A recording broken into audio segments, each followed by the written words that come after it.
네, 안녕하십니까. 2017년도 국가직구급 기계 일반 풀이를 시작하도록 하겠습니다. 저는 나책형으로 풀이를 하도록 하겠습니다. 네, 바로 가죠. 문제 1번.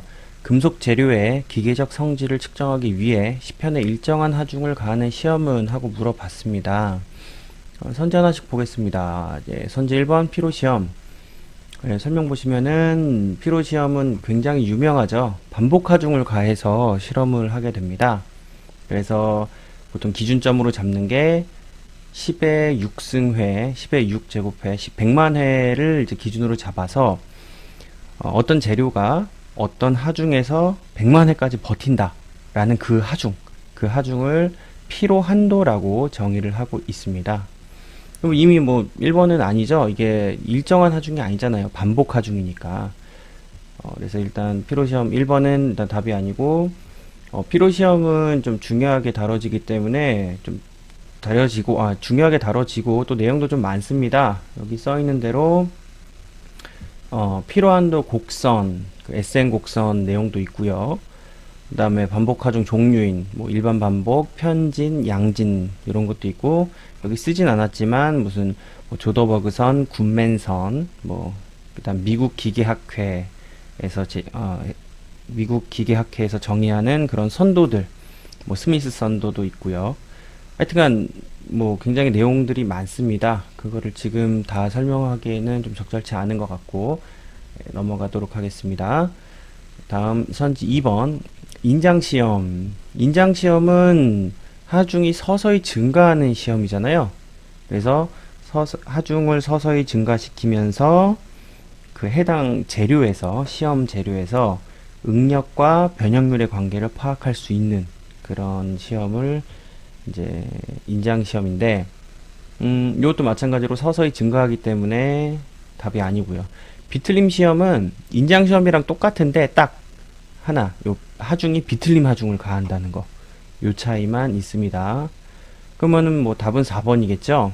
4번 크리프 시험. 크리프 시험은 크리프가 뭡니까? 일단 크리프 현상이라고 한다면 보통 이렇게 이제 외우죠. 그 고온의 환경에서 일정한 하중을 오랜 시간 동안 받았을 때 얘가 영구 변형을 일으키는 현상, 그걸 우리가 크리프 현상이라고 하는데, 그 현상을 보는 게 크리프 시험이죠. 그러니까 크리프 시험은 일정한 하중을 장시간 가하게 됩니다. 여기도 써놨죠. 크리프 현상이란 고온에서 일정한 하중을 오래 받으면 변형이 지속적으로 발생하는 것을 말합니다. 크리프 시험을 하게 되면 전체적으로 1기, 2기, 3기로 구분할 수 있습니다. 그 구분하는 게 변형률 속도예요. 그래서 지금 자 그래프를 하나 그릴 텐데요. 세로축을 변형률, 뭐 아니면 변형량이라고 해도 상관없습니다. 그 다음에 가로축을 시간으로 줄게요. 우리가 크리프 시험을 하게 되면 처음에 이제 일정한 하중을 가하게 되는데, 그 하중을 가한 지 얼마 안 됐을 때 처음에는 속도가 꽤 빨라요. 그러니까 빠르게 변형이 이루어집니다. 그러다가 일정 시간이 흐르면 이 속도가 조금 늦춰집니다. 그러니까 같은 시간이 흘러도 변형이 많이 이루어지지 않는다는 뜻이겠죠. 그러다가 또 더 시간이 흐르면 이 변형되는 속도가 빨라집니다. 같은 시간 동안 더 많은 변형이 이루어지다가 최종적으로는 여기서 파단이 되게 됩니다. 그럼 이걸 대략적으로 여기서 한번 자를 수 있고, 그리고 여기서 또 한번 자를 수 있죠. 그래서 여기를 1기, 여기를 2기, 여기를 3기라고 보통 부르는데요. 전체적으로 S자 곡선을 그리죠. 그래서 써놓은 게 1기에는 크리프 속도가, 변형 속도가 빠르고, 2기에는 속도가 느려졌다가 3기에는 다시 빨라져서 변형률 시간 곡선에서 전체적으로 S자 형태를 띈다라고 써놨습니다. 크리프 시험에 대한 설명을 드렸고요. 문제 1번의 답은 4번입니다. 다음 2번 풀이하도록 하겠습니다. 외경 선삭에서 가공 전과 후의 평균 지름이 100mm인 황동봉을 절삭 깊이 1mm, 이송 속도 0.3mm per revolution, 주축 회전 속도 1000rpm으로 가공하였을 때 재료 제거율 단위가 cm 3승 per minut이네요. 단 파이는 3.14로 하고, 야, 이거 3.14 때문에 계산이 조금 귀찮겠네요. 그냥 3으로 주던가 아니면 파이로 끌고 가라고 했으면 참 편했을 텐데 뭐 어쩔 수 없죠. 가공 전과 후의 평균 지름, 평균 절삭 속도를 이용하여 재료 제거율을 계산하라. 이렇게 좀 도와줬네요. 말로. 외경 선삭이니까 선반으로 깎는 거죠. 선반으로. 그래서 여러 가지 방법이 있는데 저는 이렇게 생각을 해봤어요. 자, 일단 선반이니까 이러한 원통형 공작물을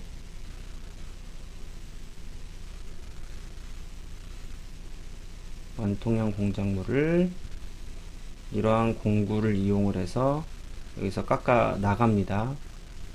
요 바이트는 이렇게 이송이 될 것이고 공작물은 선반에서 이쪽 방향으로 회전이 되겠죠. 그러면은 여기서부터 쫙 이렇게, 그러니까 다시 여기서부터 쭉 깎아 나가겠죠. 얘가 도니까요. 자, 그랬을 때, 자, 봅시다. 한 바퀴, 여기서부터 이렇게 한 바퀴 곱하기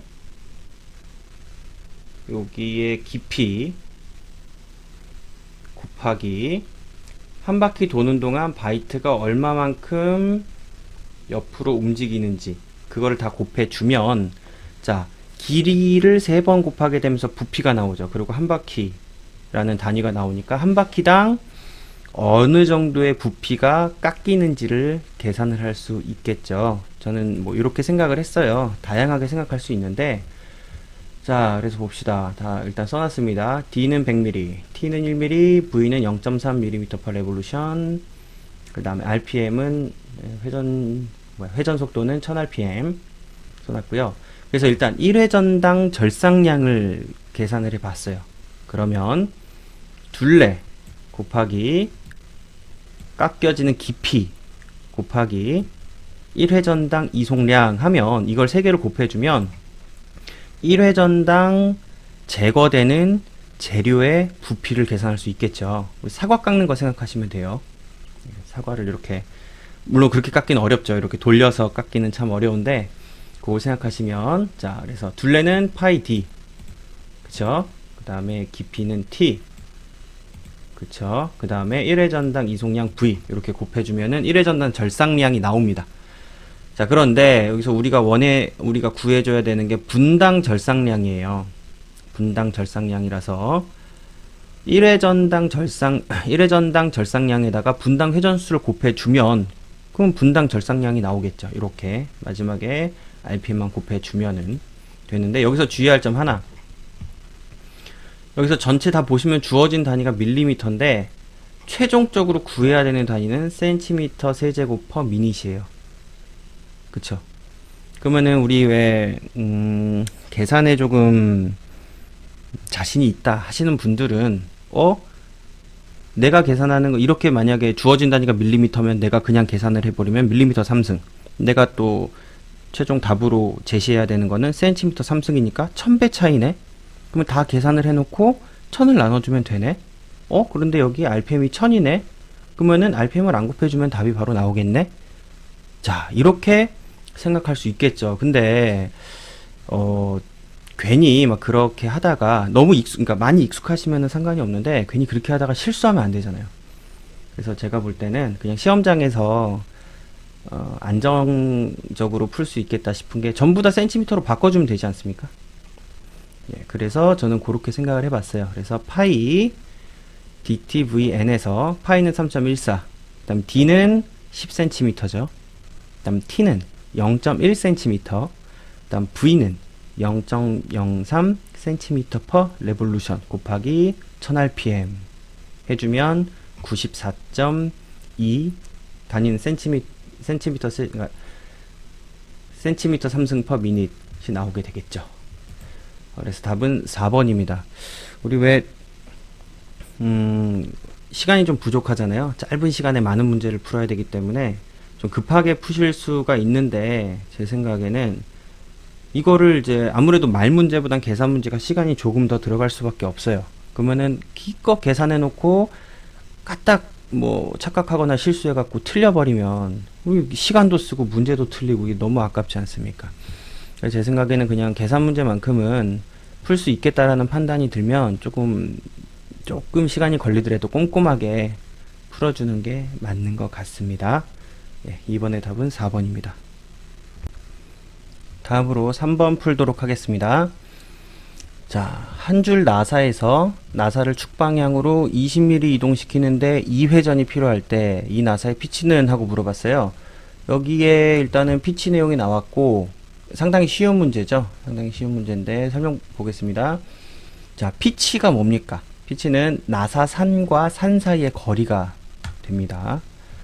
그리고 리드라는 개념이 나오는데 리드는 나사 1회전당 진행하는 거리예요. 그래서 피치와 리드의 관계를 살펴보면 리드는 줄수 곱하기 피치가 됩니다.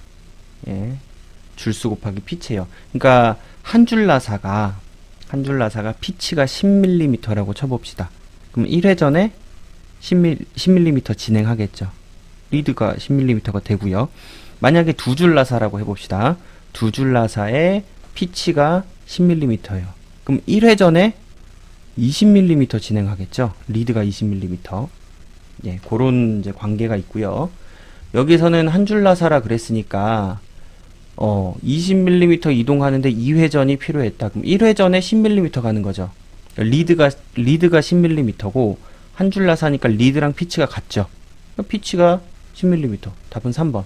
이거 제가 좀 설명하느라고 좀 오래 걸렸는데 이거 알고 계시면은 진짜 바로 이거는 뭐 5초 만에 답이 나올 수밖에 없는 문제가 되겠습니다. 답은 3번입니다. 다음 4번 보겠습니다. 체인에 대한 설명으로 옳지 않은 것은? 하고 물어봤어요. 선지 하나씩 보죠. 1번 큰 동력을 전달할 수 있다. 예, 맞습니다. 체인은 큰 동력을 전달할 수 있어요. 뭐 미끄러짐 현상 그런 게 없기 때문에 큰 동력을 전달할 수 있습니다.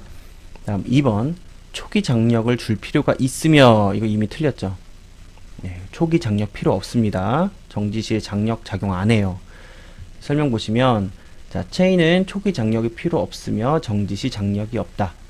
초기 장력은 마찰을 통해 구동하는 벨트에서 필요하다. 그쵸? 벨트나 마찰차 같은 경우에는 마찰로 구동을 하죠. 서로 동력을 전달하게 되는데 둘 다 마찰을 이용하기 때문에 눌러주거나 당겨주는 힘이 초기에 필요합니다. 그래서 초기 장력 이런 것들이 필요한데요. 근데 이제 벨트에서 이제 예외가 하나 있는데 홈이 있는 타이밍 벨트는 제외합니다. 타이밍 벨트는 이제 홈이 파여져 있어갖고 이빨이 물려서 돌게 되는데, 그러니까 역시 그렇게 되니까 초기 장력이 필요 없겠죠. 예, 답은 2번인데 다른 선지도 좀 보겠습니다. 자, 체인은 미끄럼이 적으며 일정한 속도비를 얻을 수 있다. 야, 요거 말이 조금 재밌는데 미끄럼이 적다. 보시면은 체인 같은 경우에는 스프로킷 휠에 이빨이 걸려가고 이빨이 물려갖고 구동을 하게 되죠. 그러니까 자 보세요. 스프로킷 휠에 있는 이빨이 부러지거나 아니면 체인이 끊어질지언정 미끄럼이라. 글쎄요. 미끄럼 없다고 보면 되겠죠.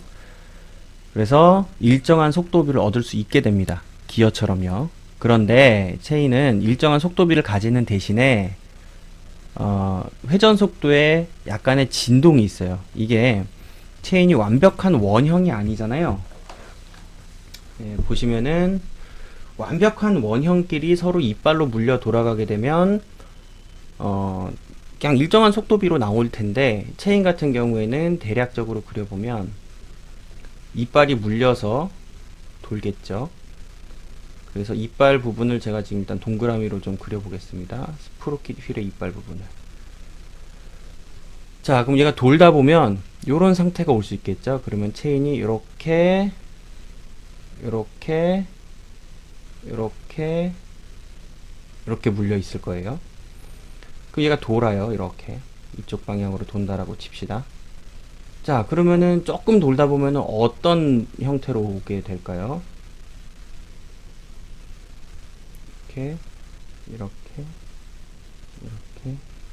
자, 이런 형태가 되는 순간이 오고, 그때 체인은 이렇게 물려 있게 되겠죠. 제가 지금 그림을 잘 못 그려서 그렇긴 한데 이해하시리라 믿습니다. 제가 무슨 얘기를 하는지.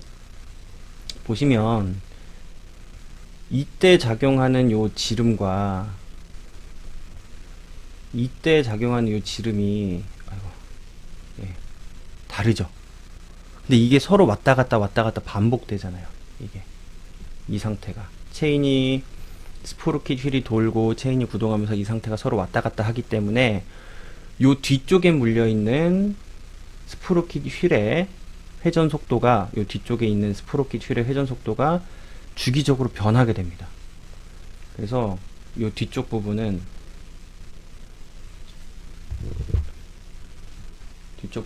회전 속도가 일정치를 못하고 이렇게 살짝 이렇게 예, 어떤 주기를 가지고 맥동을 하게 돼요.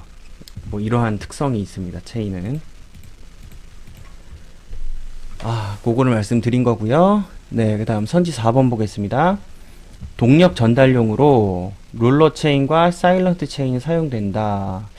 네, 맞습니다. 제작 및 유지 보수가 쉬운 롤러 체인과 구동 시 소음이 적은 사일런트 체인이 있다. 이 롤러 체인은 우리 주변에서 자전거 체인이 아주 대표적인 롤러 체인이 됩니다.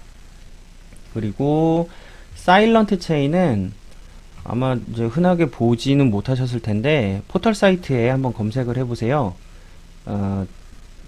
좀 뭐랄까, 저는 처음에 뭔가 상어 이빨 같아갖고 약간 괴기스럽다고 느꼈는데, 아무튼 그런 형상으로 만들어서 진동 및 소음을 좀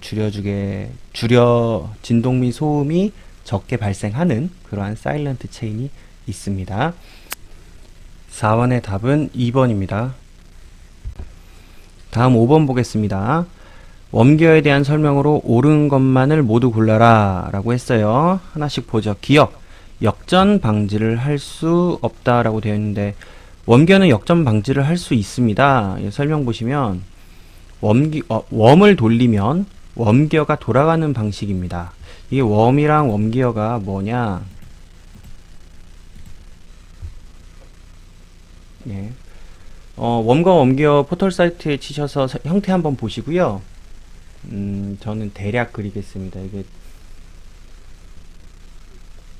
가뜩이나 그림 실력이 없는데 이렇게 컴퓨터에 태블릿으로 그리려니까 참 힘드네요. 요걸 일단 웜으로 하겠습니다. 요 웜이니까 여기에 이렇게 나사가 있겠죠. 나사산이 이렇게 나 있습니다. 그리고 얘가 어떠한 축에 매달려서 구동을 하겠죠. 그럼 요 밑에 웜 기어가 이렇게 맞물려 돌아갑니다. 물론 여기 이빨이 다 있어요. 여기 이렇게 이빨이 다 있는데 참 그리기 힘드네요. 그래서 이렇게 하는데, 자, 이빨이 있다라고 상상하고 봐주십시오. 여기가 웜이고 얘가 웜 기어가 되겠죠. 자, 그러면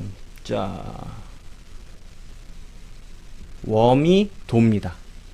돌면 요 밑에 맞물려 있는 웜 기어가 같이 돌겠죠. 예, 얘 같은 경우에는 웜 기어가 나사산 방향이 이쪽 방향이고 이렇게 도니까 웜 기어가 이쪽 방향으로 돌겠네요. 이렇게. 그쵸? 그럼 봅시다. 웜이 돌면 웜 기어가 돌죠. 그쵸? 그럼 웜 기어가 돌 때 웜이 돌까요? 일반적인 웜과 웜 기어는 그렇지 않습니다. 설명 보겠습니다. 자, 웜 기어를 돌리면 웜이 돌지 않습니다. 역전 방지가 가능해요. 예, 웜이 나사와 같기 때문에 나사를 먼저 생각해 보시면, 일단 나사는 돌려서 앞뒤로 움직일 수 있죠. 얘를 드라이버나 아니면은 뭐 볼트라면은 이제 렌치 갖고 돌리게 되면, 돌리면 얘가 쑥쑥쑥 들어가죠. 또 반대로 돌리면 쑥쑥쑥 나오게 되고요. 앞뒤로 움직이죠. 그런데 그러한 나사를 누르거나 당긴다고 해서 얘가 돌지는 않아요. 그렇게 만들지 않습니다. 이제 목적상. 물론 리드각을 좀 크게 만들게 되면 가능해요. 리드각을 크게 해서 그렇게 제작을 했다라고 하면은 밀면은 빙글빙글 돌겠죠. 네, 하지만 일반적인 나사나 일반적인 웜기어의 리드각은 그렇게 크지 않습니다. 애초에 그런 목적이 아니기 때문에. 그래서 일반적인 웜을 생각하면은 역전 방지가 되는 겁니다. 기억은 맞는 말이고요. 뭔 소리예요? 예, 틀린 말이죠. 역전 방지를 할 수 있으니까 틀린 말이 됩니다. 그다음 니은 웜에 축방향 하중이 생긴다라고 했는데 요거 맞는 말이에요. 나사처럼 생각을 해봅시다. 자, 나사가 돌면서 축방향 하중을 버티거나 발생시킵니다. 그쵸? 마찬가지로 웜이 돌면서 축방향 하중을 만들어내고 그 축방향 하중으로 인해서 웜 기어가 돌아요. 그럼 작용 반작용으로 웜에도 축방향 하중이 같이 있겠죠. 이게 서로 이게 맞물린 얘기인데 보시면 자, 얘가 돌면서 웜 기어가 웜 때문에 돌죠. 그럼 결국엔 요 부분에서 이쪽 방향의 힘을 웜 기어가 받는 거죠. 그럼 웜은 반대로 이쪽 방향의 힘을 받겠죠. 요 축이 이쪽 방향의 하중을 받겠죠. 이거를 이쪽에 베어링에서 여기에 있는 베어링에서 이 축방향 하중을 버텨줘야 됩니다. 예. 그래서 니은 맞는 말이 되고요. 그다음 디귿 부하 용량이 크다. 예, 맞는 말입니다. 한 번에 물리는 이빨의 개수가 다른 스퍼기어나 헬리컬 기어에 비해서 좀 많아요. 그래서 부하 용량이 큽니다. 그리고 원통형 웜기어보다는 장구형 웜기어가 또 물리는 이빨의 개수가 더 많기 때문에 부하 용량이 더 크게 되고요. 예, 그래서 디귿은 맞는 말입니다. 좀 추가적으로 좀 더 얘기를 하자면 웜과 웜기어의 속도비는 웜기어의 이빨수 분의 웜의 줄수가 됩니다. 즉 다른 이제 스퍼기어 또는 헬리컬 기어와 비교해서 속도비를 매우 작게 만들 수가 있어요. 이 속도비가 작다라는 게 속도비 차이를 크게 한다. 그러니까 예를 들어서 자, 요 웜을 한 줄 나사라고 합시다. 한 줄 나사고 웜기어의 이빨이 예를 들어서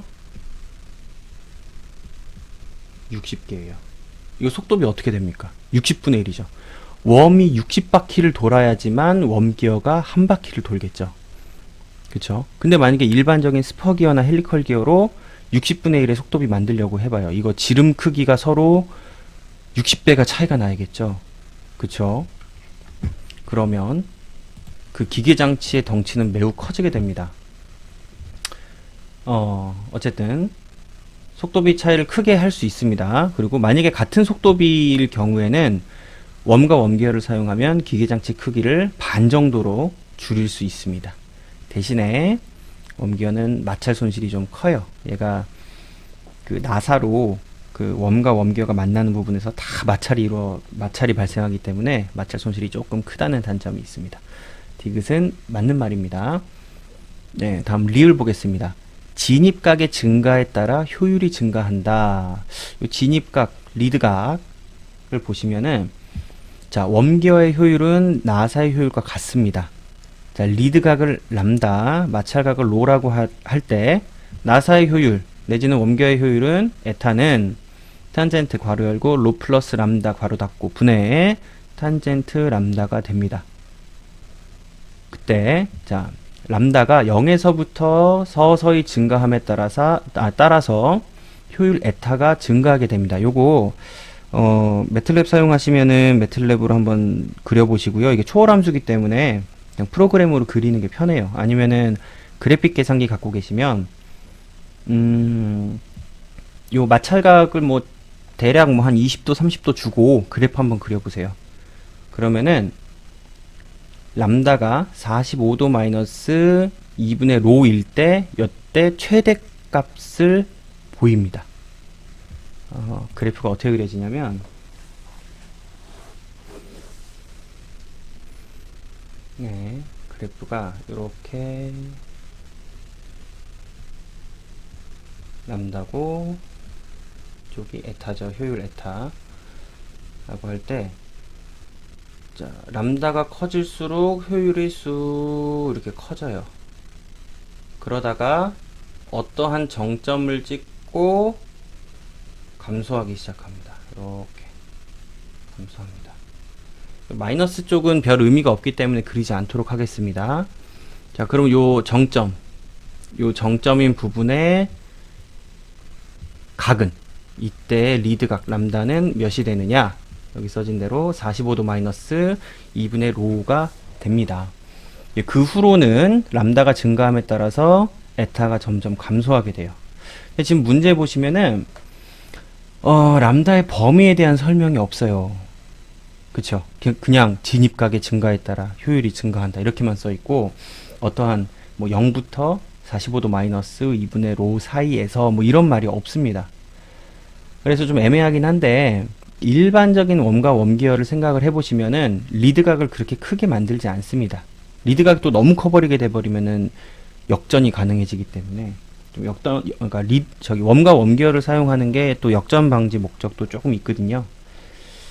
네, 그렇기 때문에 리을도 좀 맞다고 생각을 해야 될 것 같아요.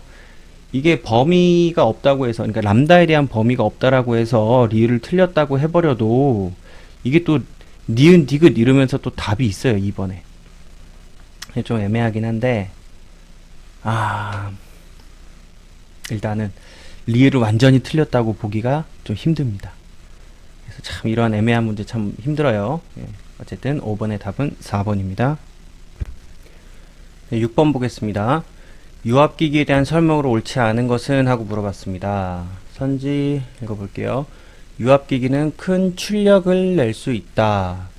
출력이라, 일단 유압기기는 큰 힘을 내죠. 예.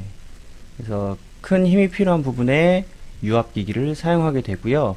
이게 힘이랑 출력이 어쨌든 다른 개념인데, 출력은 이제 힘 곱하기 속력이죠. 근데 이제 뭐 같은 속력에 큰 힘을 낸다면 결과적으로 출력이 높아지는 거니까 이거를 완전히 틀린 선지라고 보기도 좀 애매해요. 일단 반 정도 맞다 그러고 넘어가겠습니다. 1번 네, 반 정도 맞다 그러고 넘어가고, 2번 읽어볼게요. 비용적형 유압 펌프로는 베인 펌프, 피스톤 펌프 틀렸죠. 예, 베인 펌프, 피스톤 펌프는 용적형 펌프잖아요. 예, 유압기기는 큰 압력을 내야 되기 때문에 용적형 펌프를 사용합니다. 용적형 펌프는 압력을 크게 내고 대신에 유량은 적고요. 예, 그렇게 큰 압력에 적은 유량을 내는 게 용적형 펌프예요. 그래서 용적형 펌프에는 피스톤 펌프, 기어 펌프, 베인 펌프, 나사 펌프 등이 있습니다. 그리고 용적형 펌프는 그 맥동이 있죠. 그 출력의 맥동이 좀 있습니다. 이게 뿜어졌다가 말았다, 뿜어졌다 말았다 하는, 아니면 좀 강하게 뿜어졌다가 조금 약하게 뿜어졌다가, 이러한 좀 맥동이 좀 있습니다. 비용적형 펌프는 이제 다른 말로 터보형 펌프라고도 하고요. 원심 펌프, 사류 펌프, 충류 펌프가 있는데, 사류 펌프는 원심 펌프와 충류 펌프의 중간쯤 되는 게 사류 펌프고요. 우리 주변에서 좀 볼 수 있는 게 그거 양수기, 그 왜 물 퍼내는 그 양수기 있죠, 펌프. 그게 이제 원심 펌프를 많이 씁니다. 그리고 전투기뿐만이 아니고 이제 그 제트기의 앞에 부분에 있는 이제 공기 압축하는 부분, 압축기 부분이 요즘 제트기관에는 충류 펌프를 쓰죠. 뭐 여담인데, 최초로 최초로 제트기관을 개발을 할 때 영국에서는 원심 펌프를 사용해서 공기를 압축했고, 독일에서는 충류 펌프를 사용해서 압축을 했대요. 근데 이제 원심 펌프는 압축을 많이 하기 위해서 원심 펌프는 점점 두꺼워져야 돼요. 그 회전하는 중앙으로부터 멀어지면 멀어질수록 많이 압축이 되는 거기 때문에, 그래서 원심 펌프는 점점 두꺼워져야 되는 반면에 충류 펌프는 프로펠러를, 펌프의 프로펠러를 쭉 길게 단을 여러 개 놓으면 놓을수록 압축이 많이 되는 거라서 이 비행기가 두꺼우면은 날기 좀 불리하잖아요. 그래서 이제 원심 펌프는 요즘에 안 쓴다고들 합니다. 네. 아무튼 6번의 답은 2번이고요. 나머지 선지 보도록 하겠습니다. 유압기기에서 사용되는 작동유의 종류에는 석유계통의 오일, 합성유 등이 있다. 맞는 말이에요. 석유계통의 오일을 이제 우리가 일반적으로 광유라고 부릅니다. 그 자동차 엔진 오일 갈아보신 분들은 아마 아실 텐데 정비소 가면 광유로 하시겠어요? 합성유로 하시겠어요? 뭐 이렇게 물어봐요. 아무튼간 그래서 3번 맞는 말이고, 예, 선지 4번 유압 실린더는 작동유의 압력 에너지를 직선 왕복 운동을 하는 기계적 일로 변환시키는 기기이다 라고 되어 있는데 그냥 맞는 말입니다. 이게 유압 실린더가 뭐냐, 예, 그림 실력이 좀 떨어지긴 하지만 최대한 그려보도록 하겠습니다. 일단 유압 실린더가 자 이렇게 생겼고 가운데 이런 판, 이런 판, 그리고 이렇게 바깥으로, 자 요게 요렇게 생긴 게 유압 실린더예요. 여기에 요렇게 작동유체가 들어오고 나가는 길을 만들고, 자 만약에 이쪽에서 압력을 넣어준다 라고 하면 힘을 이렇게 받아서 오른쪽으로 움직이겠죠. 이 피스톤이 쫙 오른쪽으로 움직이고, 만약에 이게 이쪽에서 기름이 들어온다 그러면은 힘을 이렇게 받아서 왼쪽으로 이렇게 쭉 움직이겠죠. 요 로드가 쭉 속으로 들어가게 되겠죠. 이런 게 유압 실린더입니다. 그러니까 맞는 말 써놓은 겁니다. 네, 6번의 답은 2번입니다.